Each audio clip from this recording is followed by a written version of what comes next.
महाराष्ट्र विधानसभा निवडणूक 2024 मध्ये सर्वात रंजक लढत आता माहीम विधानसभा मतदारसंघात होणार आहे. कारण मनसे अध्यक्ष राज ठाकरे यांचे सुपुत्र अमित ठाकरे यांना उमेदवारी जाहीर केल्यानंतर उद्धव ठाकरेंची शिवसेना कोणती भूमिका घेणार याकडे सर्वांचं लक्ष लागलं होतं. अखेर ठाकरेंच्या शिवसेनेने महेश सावंत यांना माहीम मतदारसंघातून उमेदवारी जाहीर केली. या मतदारसंघात शिवसेना शिंदेकडून आमदार सदा सरवणकर यांना तिकीट दिलं आहे. त्यामुळे आता सदा सरवणकर विरुद्ध अमित ठाकरे विरुद्ध महेश सावंत अशी तिहेरी लढाई दादर माहीम मतदारसंघात होणार आहे. आणि यामुळेच आता या माहीम मतदारसंघात यंदाच्या निवडणुकीत रणसंग्राम होणार आहे. कारण तिन्ही मोठी नावं एकाच मतदारसंघात एकमेकांविरुद्ध लढणार आहेत. आता कसा होणार हा रणसंग्राम, कोणाचं पारडं होऊ शकतं जड, जाणून घेणार आहोत प्राईम संवादच्या आजच्या भागात. नमस्कार, मी सारिका. प्राईम संवाद या युट्यूब चॅनलवरती आपण सर्वांचं स्वागत करते. मनसेची दुसरी यादी काल जाहीर झाली. या यादीत मनसे अध्यक्ष राज ठाकरे यांचे पुत्र अमित ठाकरे हे माहीम विधानसभेतून निवडणुकीच्या रिंगणात उतरलेत. शिवसेनेने या ठिकाणी सदा सरवणकर या आपल्या अनुभवी नेत्याला पुन्हा एकदा मैदानात उतरवलं. तर शिवसेना उद्धव बाळासाहेब ठाकरे पक्षाचे नेते महेश सावंत यांना ठाकरेंनी आपल्या उमेदवारीचा दावा दिला. त्यामुळे येथील तिरंगी लढत पाहता अमित ठाकरे यांचं विधानसभेवर जाण्याचा मार्ग फार खडतर असल्याचं स्पष्ट झालं आहे. पहिल्यांदाच अमित ठाकरे विधानसभा निवडणुकीसाठी उभे राहिले आहेत. एकेकाळी मनसेचा बालेकिल्ला म्हणून ओळखला जाणारा माहीम विधानसभा मतदारसंघातून ते नशीब आजमावत आहेत. या ठिकाणी त्यांच्या विरोधात शिंदे सेनेच्या सदा सरवणकर आणि उद्धव ठाकरेंच्या शिवसेनेनं महेश सावंत असणार आहेत. त्यामुळे एकूणच राजकीय परिस्थितीत माहीम विधानसभा मतदारसंघातील विजयासाठी राजकीय गणित अमित ठाकरे कशी बांधतात हे पाहणं महत्वाचं ठरणार आहे. या दोन बड्या नेत्यांना अमित ठाकरे कसं आव्हान देणार हेही महत्वाचं आहे. मात्र अमित ठाकरेंचा राजकीय कारकीर्द कशी आहे हे आपण जाणून घेऊया. हिंदू हृदय सम्राट बाळासाहेब ठाकरे सक्रिय राजकारणाचे केंद्र कायमच राहिले आहेत.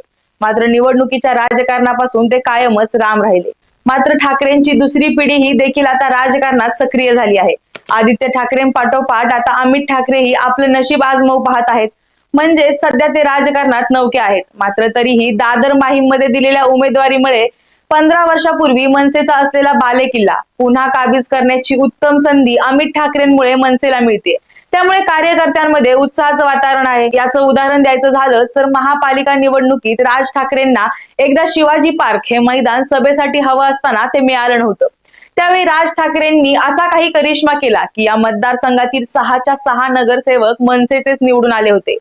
आता पुन्हा राज ठाकरे आणि अमित ठाकरेंच्या विजयासाठी असाच काही करिश्मा करतील का अशी चर्चा आहे. अमित ठाकरेंचा जन्म 24 मे 1992 चा आहे. अमित ठाकरेंचं शिक्षण बॉम्बे स्कॉटिश मधून झालं असून ते RA पोद्दार कॉलेज मधून पदवीधर शिक्षण पूर्ण केलेले आहेत. अमित ठाकरे हे उत्कृष्ट आर्टिस्टही आहेत. पर्यावरणाबाबतीतही ते जागरूक असून अनेक पर्यावरणाचे कार्यक्रमही ते हाती घेत असतात. पण तरीही राजकारण हे त्यांच्यासाठी तसं नवीन क्षेत्र आहे. त्यामुळे इथल्या लढतीत ते कसे लढणार हे लक्षणीय ठरेल. त्यासोबतच एकेकाळी मनसेचा बालेकिल्ला असलेला माहीम हा मतदारसंघ असला तरी माहीम हा मतदारसंघ आता दिसतो तितका सोपा नाही. 15 वर्षानंतर पुलाखालून बरंच पाणी वाहून गेलंय. मतदारसंघापाठोपाठ मतदारांमध्ये मोठ्या प्रमाणात बदल झालेले आहेत. मराठी पाठोपाठ बहुभाषिक मतदारांचीही यात भर पडलेली आहे.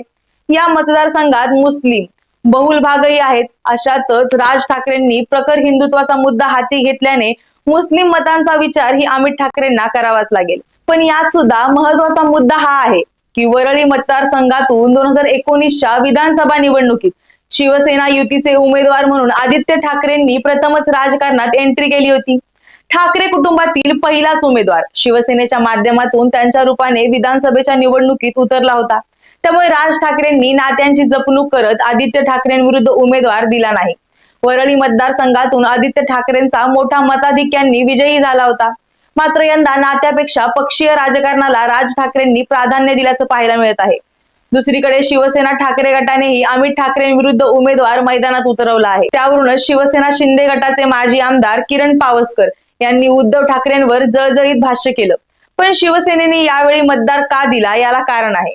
ते म्हणजे शिवसेनेतील बंडाळीनंतर राज्यातील राजकारणाला अभूतपूर्व कलाटणी मिळाली. त्यामुळे यंदाच्या निवडणुकीत अधिक जागा जिंकून आपलं अस्तित्व राखणं उद्धव ठाकरे यांच्यासाठी महत्वाचं आहे. त्यातच माहीम हा शिवसेनेचा बालेकिल्ला आहे.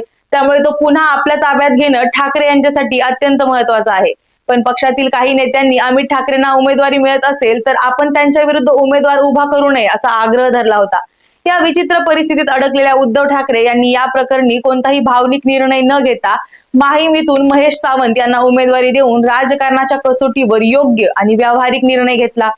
शिवसेनेचं शक्ती केंद्र मानलं जाणारं शिवसेना भवन हे ज्या माहीम विधानसभा मतदारसंघाच्या क्षेत्रात येतं, तिथे शिवसेना ठाकरे गटाचे कट्टर प्रतिस्पर्धी असलेल्या मनसे आणि शिवसेना शिंदे गटाच्या उमेदवारांविरुद्ध महेश सावंत यांच्या रूपात एका शिवसैनिकाला उमेदवारी देत उद्धव ठाकरे यांनी मोठी खेळी केली आहे। त्या पार्श्वभूमीवर महेश सावंत कोण याचा आपण आढावा घेऊया।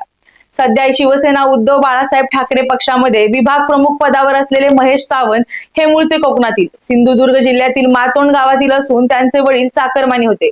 प्रभादेवी परिसरातील सामाजिक कार्यात अनेक वर्षापासून सक्रिय असलेल्या महेश सावंत यांनी मागच्या 20-25 वर्षांमध्ये त्यांनी सामान्य शिवसैनिक, शाखा प्रमुख, विभाग प्रमुख अशी राजकीय वाटचाल केली। एकेकाळी महेश सावंत हे सदा सरवणकर यांचे निकटवर्तीय होते। तसंच 2009 मध्ये सदा सरवणकर यांच्यासोबत काँग्रेसमध्येही ते गेले होते। मात्र नंतर ते पुन्हा शिवसेनेत आले। मात्र 2017च्या मुंबई महापालिकेच्या निवडणुकीवेळी महेश सावंत आणि सदा सरवणकर यांच्यात मतभेद झाले। दरम्यान 2017च्या मुंबई महापालिकेच्या निवडणुकीत उमेदवारी नाकारली गेल्यानंतर महेश सावंत यांनी माहीम मधील विद्यमान आमदार सदा सरवणकर यांचे पुत्र समाधान सरवणकर यांच्या विरोधात अपक्ष निवडणूक लढवली होती। त्यावेळी अटीतटीच्या लढतीत त्यांना पराभव पत्करावा लागला होता। त्यानंतर महेश सावंत हे पुन्हा एकदा शिवसेनेमध्ये सक्रिय झाले। तसंच 2022 मध्ये पक्षात पडलेल्या फुटीनंतरही त्यांनी उद्धव ठाकरेंना साथ दिली होती। तसंच विभाग प्रमुख पद सांभाळत असताना त्यांनी माहीम परिसरात ठाकरे गटाची बांधणी केली होती। आता उद्धव ठाकरे यांनी त्यांना माहीम विधानसभा मतदारसंघातून उमेदवारी दिल्यानं येथील लढत ही अटीतटीची होण्याची शक्यता आहे। माहीम मतदारसंघात कितीही जणांचं आव्हान असलं तरी जनतेला आता रोज रात्री अपरात्री भेटणारा उमेदवार भेटला आहे। जनतेच्या मनातील उमेदवार भेटला आहे। त्यामुळे आम्हाला कुणाचंही आव्हान वाटत नाही। या निवडणुकीत आमचा विजय निश्चित आहे। 13 तारखेच्या जल्लोषात आम्ही तुमच्याशी संवाद साधू। पक्षप्रमुखांनी सर्व पदाधिकाऱ्यांना एकत्र बसवून मला बाकी काही नको, माहीमवर भगवा फडकलाच पाहिजे असं मत महेश सावंत यांनी व्यक्त केलं आहे। पण आता महेश सावंत आणि अमित ठाकरे या दोन नावांपेक्षा सुद्धा एक मोठं नाव सध्या माहीम मध्ये उपस्थित आहे आणि ते म्हणजे सदा सरवणकर। ते सध्या अमित ठाकरे आणि महेश सावंत यांच्या समोर मोठं आव्हान आहेत। कारण सदा सरवणकर म्हणजे शिवसेनेचे प्रबळ नेते आणि ठाकरेंचे विश्वासू। पण शिवसेनेतील फुटीनंतर सरवणकर यांनी शिंदेची साथ देण्याचा निर्णय घेतला। गेल्या बऱ्याच वर्षापासून माहीम मतदारसंघावर सरवणकर यांनी आपला दबदबा कायम ठेवला आहे। अशाच प्रबळ अनुभवी अशा सरवणकरांशी निवडणुकीच्या रिंगणात अमित ठाकरेंचा सामना होणार आहे। आजवर शिवसेनेच्या तिकिटावर एकदाही सदा सरवणकर पराभूत झालेले नाहीत अशी त्यांची ओळख आहे। शिवसेनेत कट्टर शिवसैनिक म्हणून ओळखले जाणारे आमदार सदा सरवणकर यांनी शिवसेनेत अनेक महत्त्वाची पदं भूषवली आहेत। काही दिवसांपूर्वी सदा सरवणकर सिद्धिविनायक मंदिर न्यास अध्यक्षपदी नियुक्ती करण्यात आली आहे। ठाकरेंचे विश्वासू समजले जाणारे सदा सरवणकर सध्या शिंदे गटात आहेत। शिंदेकडून सरवणकर यांना आगामी विधानसभा निवडणुकीसाठी उमेदवारी देखील जाहीर करण्यात आली आहे। अनेक वर्ष आपला मजबूत दबदबा सरवणकर यांनी निर्माण केला आहे। त्यामुळे यावेळी माहीम मधल्या निवडणुकीला रणसंग्रामाचं स्वरूप प्राप्त होणार आहे। सध्या तरी सदा सरवणकर हे बलाढ्य उमेदवार वाटत असले तरी आताची परिस्थिती 2019च्या निवडणुकीपेक्षा वेगळी आहे। गेल्या 2.5 वर्षात महाराष्ट्रातील अभूतपूर्व सत्ता संघर्षानंतर राज्यातील राजकारण पुरतं बदलून गेलं आहे। त्यामुळे येत्या निवडणुकीत कोण कोणावर भाडी पडणार याबद्दल तुम्हाला काय वाटतं हे आम्हाला कमेंटमध्ये नक्की सांगा आणि क्राईम संवाद या YouTube चॅनलला सबस्क्राईब करायला विसरू नका। धन्यवाद।